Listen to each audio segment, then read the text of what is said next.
EcoCast tomorrow. President Tinubu promised infrastructural economic transformation in Niger Delta region.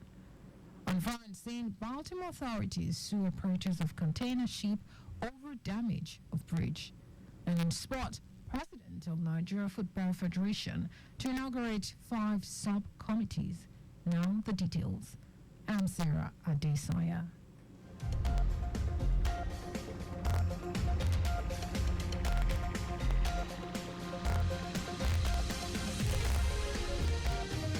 Lagos State Governor Babajide Sanwo-Olu will tomorrow flag off the various interventions deployed to lessen the burden of Lagosians amid the economic hardship. The interventions in transportation, education, health, and agriculture are coming under the umbrella of the EcoCares. In a statement, the Commissioner for Information and Strategy, Bengal Motosha, said to drive the initiatives, the governor set up a non-partisan special dispensation advisory council of eminent Nigerians, including rights activists, religious leaders, a youth representative, and opposition party chieftains. I recall that the fuel subsidy removal sparked the rise in the cost of living. Governor Sanwo-Olu announced a 50% cut in all fares on all government transport platforms on February 8, 2023. After a review of the situation, the fare slash was reduced to 25%, while for 6 weeks, the Onje Eko Sunday market that signaled a reduction of food by 25% has been running. Omotosha listed others to include civil servants from level 1 to 14 being asked to work twice a week. A 35,000 naira wage award was also given to all civil servants and free delivery for expectant women in all government hospitals, among other initiatives. He added details of other interventions will be unveiled tomorrow at a ceremony which will take place at Governor's office in Alausa, Ikeja. The Lagos State government says it has moved over 2 million commuters on its waterways and 1 million passengers on Blue Line Rail in the last 1 year. Commissioner for Transportation, Oluwaseun Oshiemi, who stated this at the 2024 ministerial press briefing held at Alausa, Ikeja, also hinted that 2,000 CNG buses will hit Lagos Road in 2 batches before the end of the year, as well as about 231 electric vehicles through collaboration with private investors.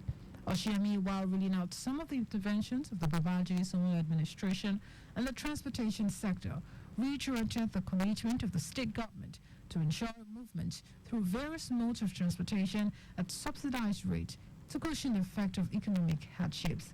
Looking into future projects and programs in the transportation sector, the commissioner said plan is underway to establish a 24-hour toll-free last-mile complete call center, digital and physical, unveil 25 new ferries, jetties, while survey is currently ongoing with the Lagos Area Metropolitan Transport Authority, LAMATA, to carry out survey on 8 quality corridors to note the numbers needed across the state. The Lagos State government has made its try to provide more options for commuters, enhance integration between different modes of transport, making it seamless to travel. Oshiemi was joined by the Special Advisor on Transportation, Shola Giwa, Permanent Secretary, Olawale Musa, and heads of agencies in the ministry, urged residents and motorists to contact the Ministry of Transportation through its hotlines 0902 000 900 or 0902 000 4000 to report issues and cases. Earlier in his opening remark, Commissioner for Information and Strategy, Bengal Motosha, said the annual briefing, which was suspended in the last 3 years due to COVID-19, was to give account of government stewardship to residents executed with their taxes.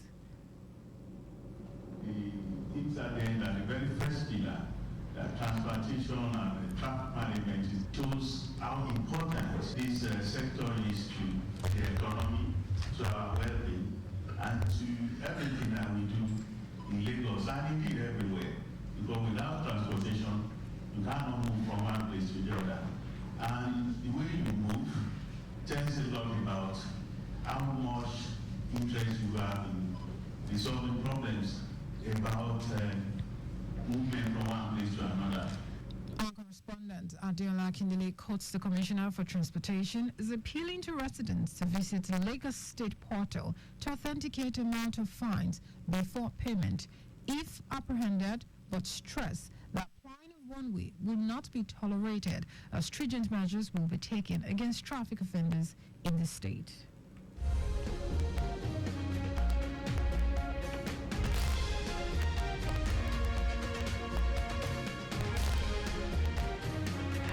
State Governor Babajide Sanwo-Olu has promised to take all necessary actions to ensure that 12-year-old Aminat Alige gets justice and all necessary help needed to ensure that she stays healthy. Aminat Alige was injured while the police were trying to quell a clash between secondary school pupils in the Agege area on the 9th of February 2024. The governor, who was represented by the secretary to the state government, Abimbola Salu Hundeyi, stated this during a visit to the parent of the victim at number 22 Ikonola Street, Cement, Agege Road, Lagos State. The SSG Salu Hundeyi, who was accompanied by the Commissioner of Police, Adekoge Fayode, said the state government will give the best that the state can offer. We are all here just to show to them that we care. Lagos cares, and we care for the land. She represents every child that has a future in Nigeria, every child that we believe in, and will not let any negative thing take that belief and that capability away from her. She will be fine. We believe God for her. We stand with you, Nami, and we stand with your parents. Angels well with you. The parents of the victim, Mr. Murashir and Mrs. Halima Alege, called on the Lagos State government to assist their daughter and ensure she gets the adequate health care needed. I want Lagos State government to help me. I want my daughter to see, because I believe she can see again.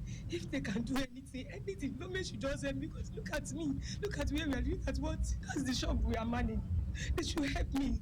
They should help me and my daughter. I just beg the government to help me.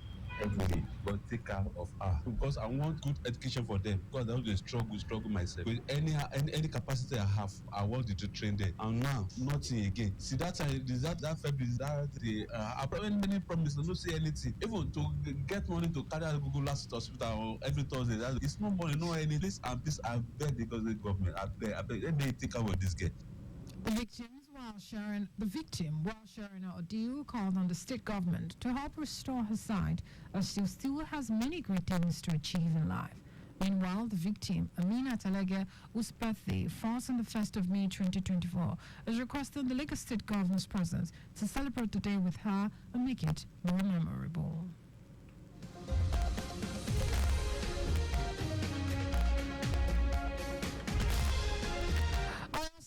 Independent Electoral Commission, OISEC, has begun a 2-day training for ad hoc staff ahead this Saturday's local government election in the state. OISEC also announced that the distribution of sensitive materials will commence on Thursday, April 25, with local government areas in the Okeogo axis, while other local government areas in Ibadan are to receive last. Its chairman, Isiaka Olagunju, while addressing the electoral and assistant electoral officers, ward collation officers, returning officers, and supervisors in Ibadan and Oyotal, urged them to discharge their duties as expected. Olagunju would describe the trainees as partners in progress, also advised them to ensure that their conduct conforms with the electoral guidelines of the Commission.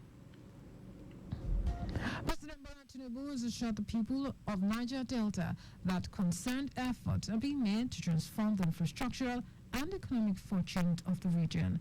Tinubu gave the assurance while declaring open the 6th meeting of the National Council on Niger Delta in Asaba, the Delta State capital.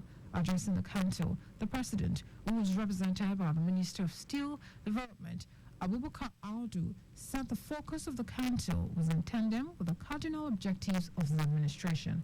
President Tinubu, who said the focus of the council is also to create jobs, improve education and healthcare, reduce poverty, build more just and equitable society for all Nigerians, amongst other things, called on stakeholders to join hands with him and making it a reality. Nigeria has resumed the prosecution of all Boko Haram detainees in Kainji. The National Security Advisor Nuhu Ribadu made this known at the two-day high-level African Counter-Terrorism Summit in Abuja. According to him, Nigeria is also gathering intelligence on the activities of Boko Haram and Islamic State West Africa Province, ISWAP, to tackle the groups headlong. Ribadu said the summit highlights the strategic commitment of Nigeria to the UN Counter-Terrorism Agreement, noting that Africa faces threat from diverse terrorist groups who exploit local vulnerabilities. He added that Nigeria has broadened its approach to counter the evolving security threat posed by activities of Boko Haram and ISWAP, including the use of digital assets.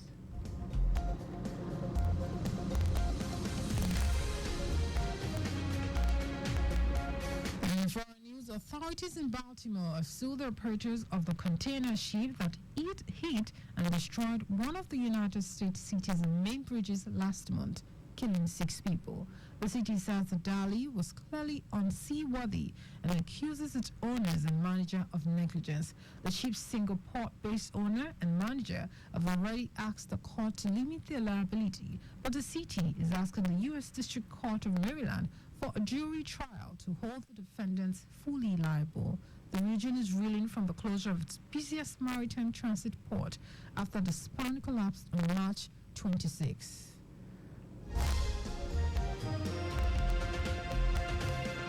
And in sport, President of the Nigeria Football Federation, NFF, Ibrahim Gusau, is set to inaugurate 5 of the federation's subcommittees. The inauguration will take place at the NFF Secretariat, Abuja, by noon on Wednesday.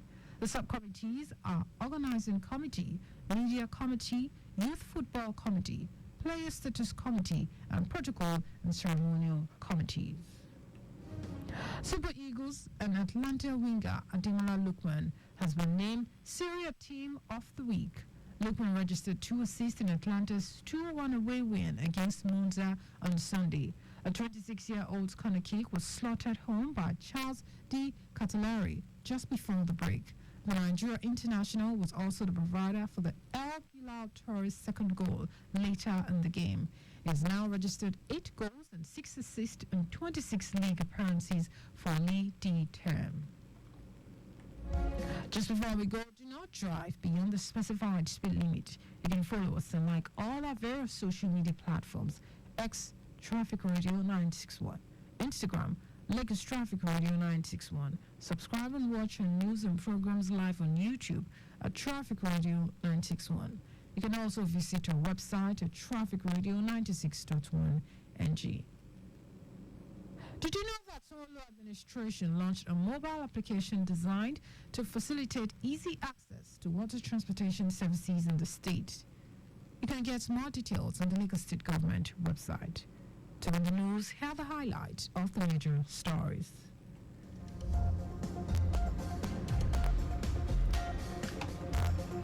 Lagos State Governor Babajide Sanwo-Olu will tomorrow flag off the various interventions deployed to lessen the burden of Lagosians amid economic hardship. President Tinubu has assured the people of Niger Delta that concerted efforts are being made to transform the infrastructural and economic fortunes of the region. We also told you that authorities in Baltimore have sued the operators of a container ship that hit and destroyed one of the United States city's main bridges last month, killing 6 people. And in sport, President of Nigeria Football Federation, NFF, Ibrahim Gusau, is set to inaugurate 5 of the federation's sub-committees. For contact with the newsroom, send a message to info@trafficradio961.ng. That is the news broadcast compiled by Adewale Oluwopoku. I'm Sarah Adesanya. Thank you for listening.